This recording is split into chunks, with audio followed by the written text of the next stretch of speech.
Magandang buhay at welcome sa kusina ni Daniel. Today's recipe, pinasimple at pinadali. Magluluto tayo ng chicken cordon bleu.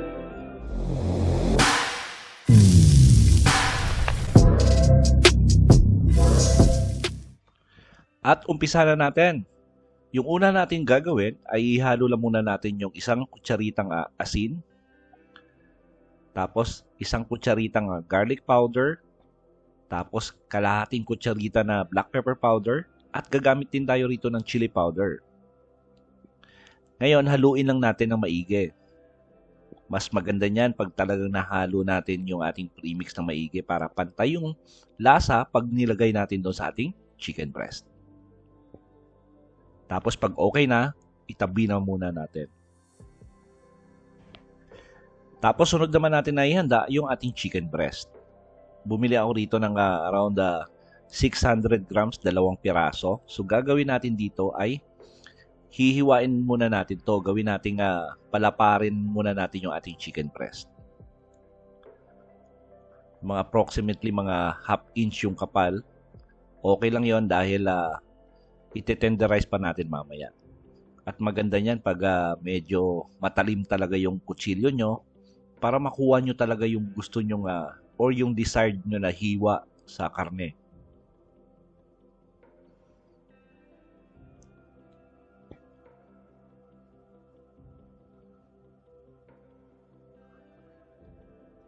Ayan, okay na yung isang chicken breast natin. Gawin natin yung isa naman. So, hiwain lang din natin to ng halos kalahating inches or pulgada yung kapal. Tapos mamaya, ninipis pa yan dahil gagawin natin dyan ay iti-tenderize pa natin.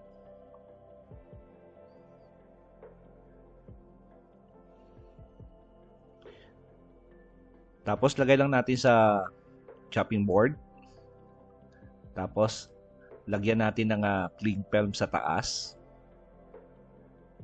Yung purpose ng cling film na yan pag tinitenderize natin ay hindi kakalat yung ating or hindi masisira at mapupunit yung ating chicken breast. Huwag masyadong malakas. Yung katamtamang puwersa lang gagamitin nyo. Yung purpose natin yan ay para matenderize tapos the same time papaasok yung marination natin dyan mamaya. At para lalo pang lumapad yung ating chicken breast. Tapos pag okay na yan, pwede na natin i-apply yung ating premix na ginawa kanina.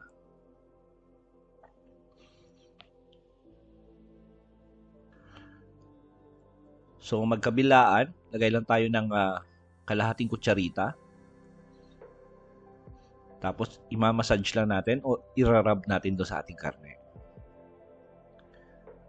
Tapos baliktarin natin. Yung other side naman yung lalagyan natin ng premix na ginawa natin. Tapos masahe din natin.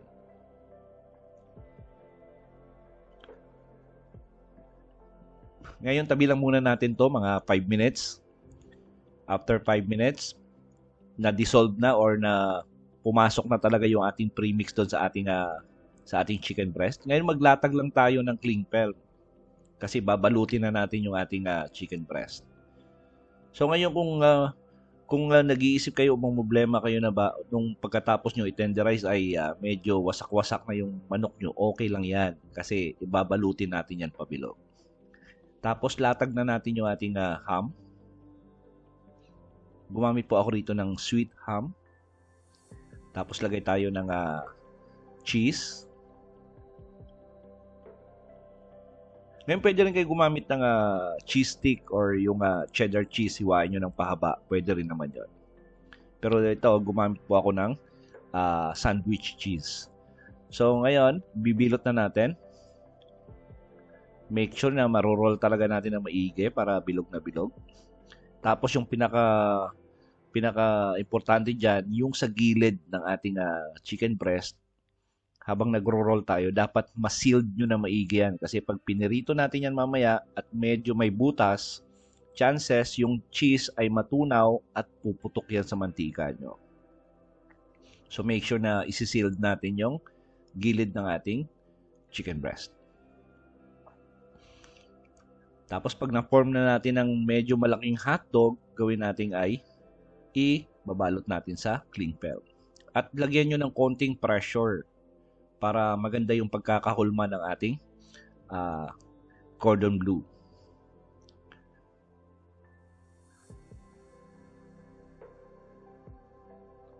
Tapos gagawin natin yan, lagyan mo ng pressure papunta sa gitna yung ating chicken breast. Tapos ikot mo lang. Magkabilaan.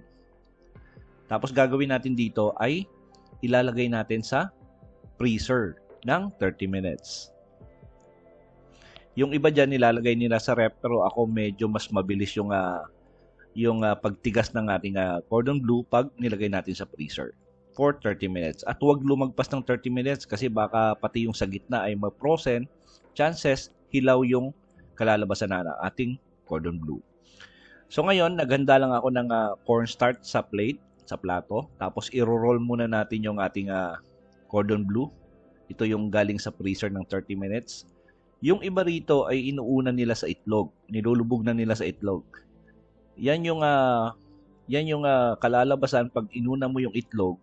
Tapos pag pinirito mo na, maghihiwalay yung coatings ng cordon bleu mo. Kaya inuna muna natin yung cornstarch. Tapos maganda yan pa mga 2 to 3 minutes, i-rest mo muna.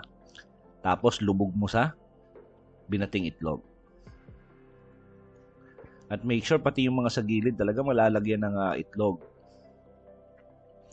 At gagawin natin dito para maganda yung pagkaka-coat natin, ibabalik natin doon sa cornstarch. Ayan. Yung tawag natin dyan ay i-double coat natin. Nang sa nga doon, makapal yung magiging crust ng ating cordon bleu.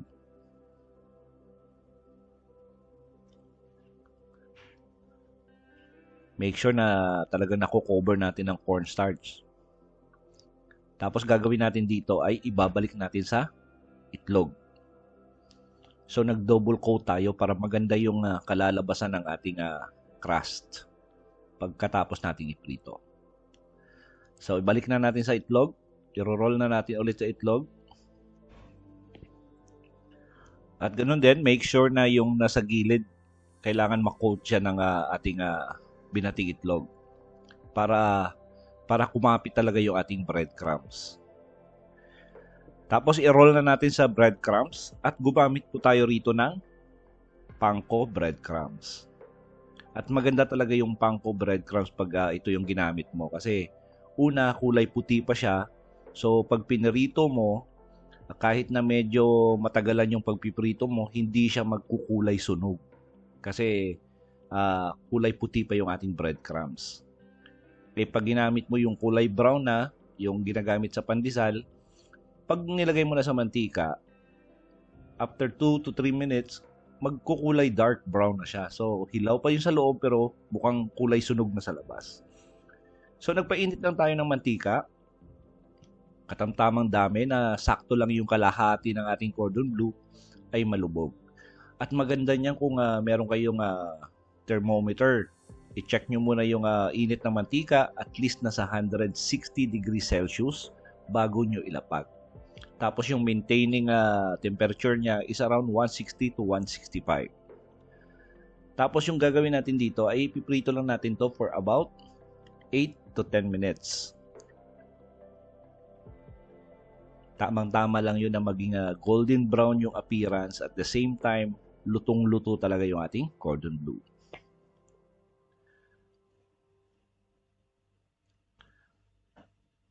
And make sure na baliktarin nyo from time to time para pantay yung pagkakaluto. At para maiwasan natin na dumikit yung ating cordon bleu doon sa ilalim ng ating kawali, naglagay po tayo ng liner. Naglagay tayo para hindi dumikit yung ating cordon bleu. So from time to time, every minute, ikot lang natin para pantay yung pagkakaluto. Tulad ng sinabi ko kanina, kung hindi natin to dinoble coat at hindi natin sinilled yung ating chicken breast kanina sa gilid, mga at this time, mga 3 to 4 minutes sasabog na yan dahil yung cheese matutunaw tapos puputok. So after 10 minutes, ang ganda na ng kulay ng ating cordon bleu. Gagawin natin dito ay i-drain natin yung excess oil. Gamit kayo ng tissue para mag-absorb ng excess oil. Tapos, after 5 minutes, pag nahawakan mo na talaga yung cordon bleu, pwede na nating hiwain. I-slice na natin. Tingnan nyo naman yung appearance. Tingnan nyo naman yung itsura ng ating cordon bleu. Yung cheese pa lang ay natutunaw na. At sigurado ako pag ito yung sinerve nyo, ito yung unang mauubos. So, pwede na natin i-enjoy yung ating cordon bleu. Naglagay lang tayo ng konting steamed broccoli para maganda yung ating presentation. At sigurado po akong nagustuhan nyo yung ating recipe for today. At kung nagustuhan nyo yung ating recipe, please like and share the video. Tapos kung bago po kayo sa ating kusina, please don't forget to subscribe at pindutin yung notification bell para updated kayo sa mga susunod pa nating masasarap na recipe. Salamat sa panunood at ito ang Kusina ni Dan Levy. Hanggang sa muli!